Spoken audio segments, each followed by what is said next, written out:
For today's video dahil mga kawatitiyo na ay nakapansin dahil nato karon. Siguro agatong nisayaw ko ba nga agatong turagsoy nga naka-uniform ko og color yellow. Ana siya sa ako, nag-PM siya mga kawatitiyo, ana siya nga.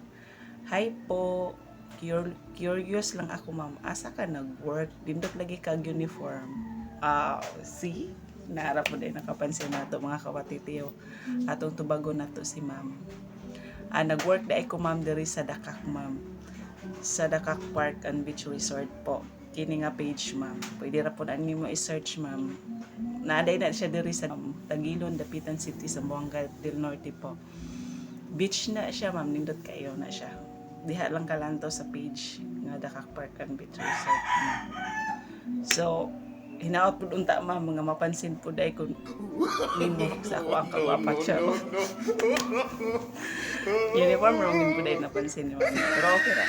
Pero thank you tayo ma'am nga napansin pag ay mo na amo ang page kanang TV. Hinaot ka mag-follow pa tayo everyone. Follow and share and likes. Thank you so much and God bless po.